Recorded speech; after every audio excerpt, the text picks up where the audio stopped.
All right. Let's do it, man. So, let us begin with a question. Which one's a fun one today?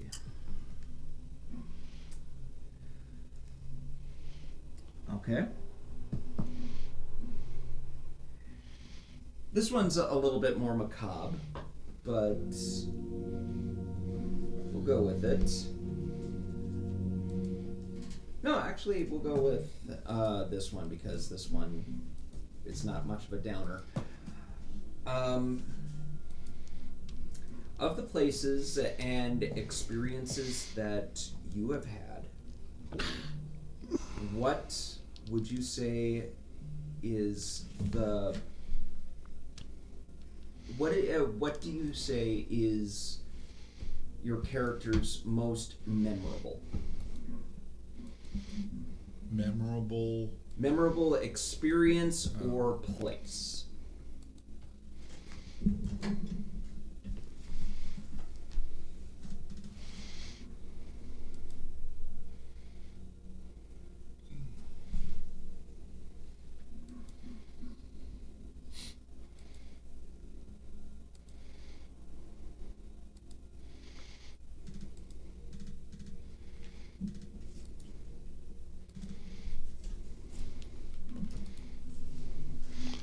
Most memorable experience or place?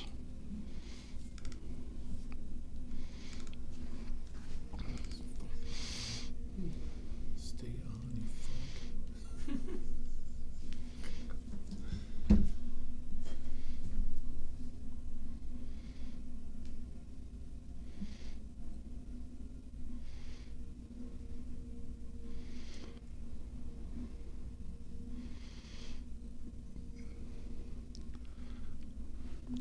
I think for Jerry it would be the Infernal Maze fight.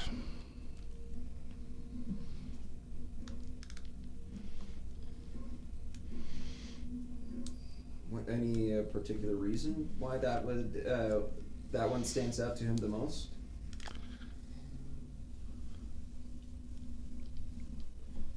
It was a mix of challenges that required the entire party to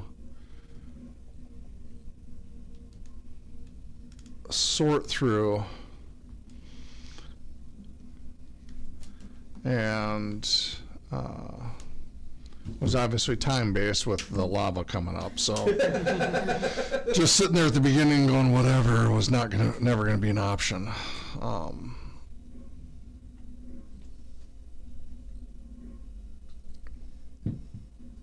But the fact that it required the party to think creatively, quickly, and move at a pace that they were not typically used to was the interesting challenge. Not so much the fight at the top. The fight at the top is just a fight at the top. Right. We've had plenty of those. Mm-hmm. If you're looking for just a straight fight, I would say the very first pie fight. That was the most memorable because they were all duped into it, and that was pretty funny.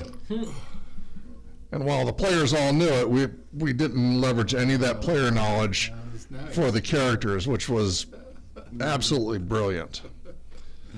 But for the maze fight, it required all the players to think a little more creatively, work together, clock throwing down the wall of force to block the other guys in was a brilliant piece of masterwork.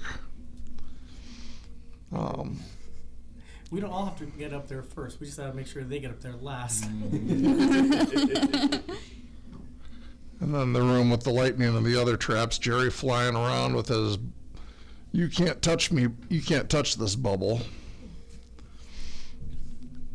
Smashing through all the puzzles is like, I don't need to solve any of this. And that way everyone else could see where not to go because, oh, yeah, lightning, oh, acid, oh, yeah, no, we'll go over here. I will admit this, though. about that one effect. You guys you wouldn't know this in character, but out of character, that lava that was creeping up behind you. Complete illusion. Sure. But players believed it, therefore they took damage. Mass illusion with a little bit of psychological torture. Just the way Carmanian likes it. But it kept everyone moving forward quickly, while a few players lagged behind for a bit.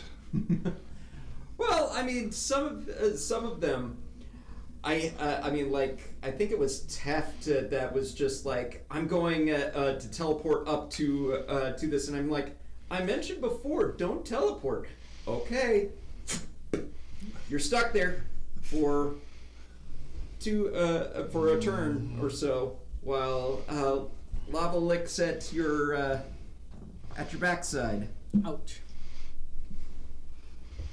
Teleporting was okay in each of the rooms, just not in between rooms. So that is a fond memory. I will admit that, and I still have the schematics for some of for that bout. Nice.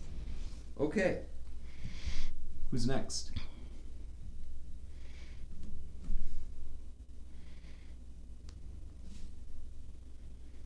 It's a stare off. I will let one person ask an NPC if they want to take a brief moment to see what else will happen. I mean, to give someone a chance to get all their thoughts together.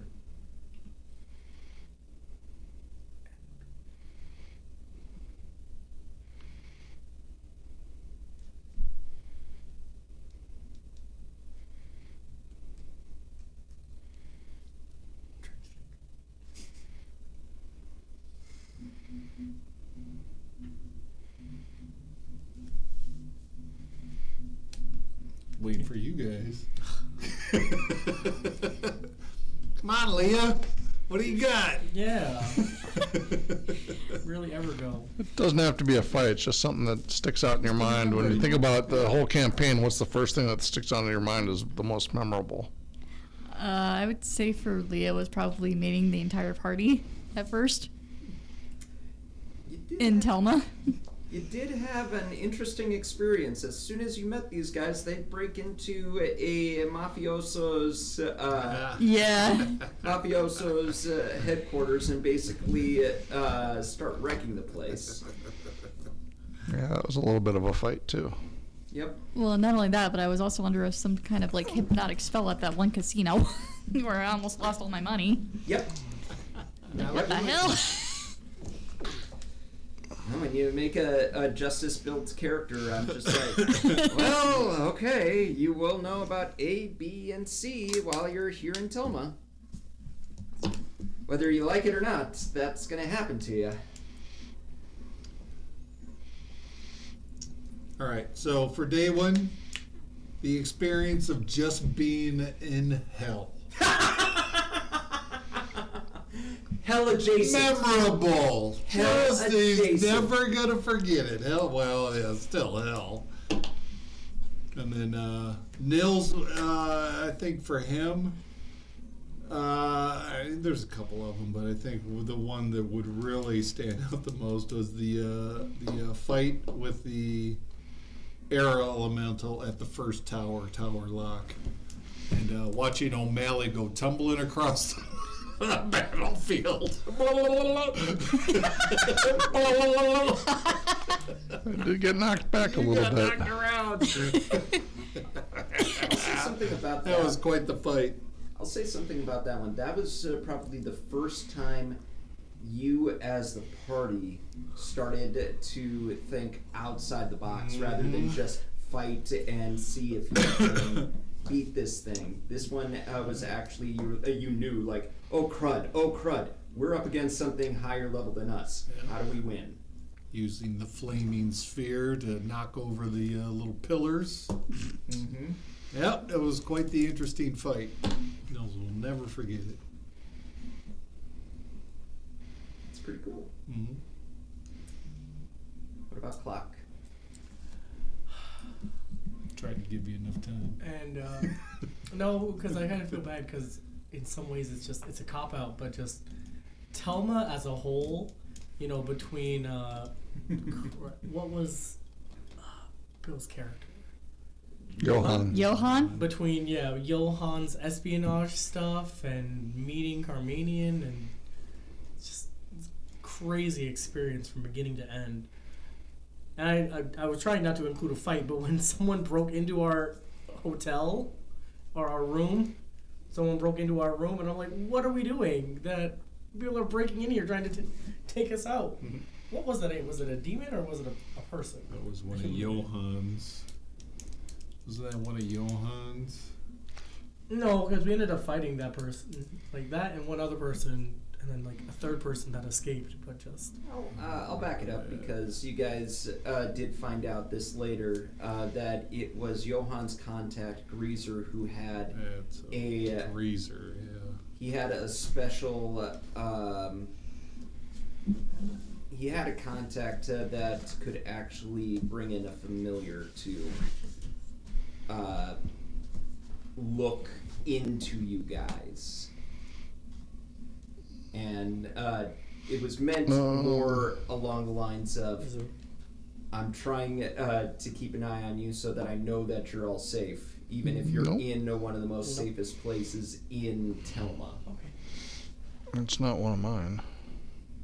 So, yeah, that was the reason behind it. It was there was an imp familiar That thing has no internet. Oh, okay. Never mind. It was an imp familiar that just wound up in your place, and I wanted to see if any of you guys would spot it while it was invisible. And we didn't, but the dog did. Yeah. The dog was the one that picked it up, and I'm just like, oh, God. This was already planned ahead of time, and I didn't know about the Mordenkainen's dog. Handy little pet. Yep. Gonna stay someplace you don't trust? All right, I have one. Sure. Not for an NPC. It's for the DM. The DM? Yeah. Okay. Memorable moment for the DM. Yep. Yes, indeed. That's a tricky one. There are a number of them. There were a number of them. But, okay. This one definitely ranks top. One of the top. The time where I pretty much said, fine guys, you make the dungeon. Tower lock. Oh, yeah. And Yeah. you were doing a tower defense for tower lock. And I laid down the rules saying, okay, you guys, this tower can pretty much build almost anything. Here are some of the things that you guys can build. And these are some of the defenses. You tell me if there's something that your character thinks that they can build.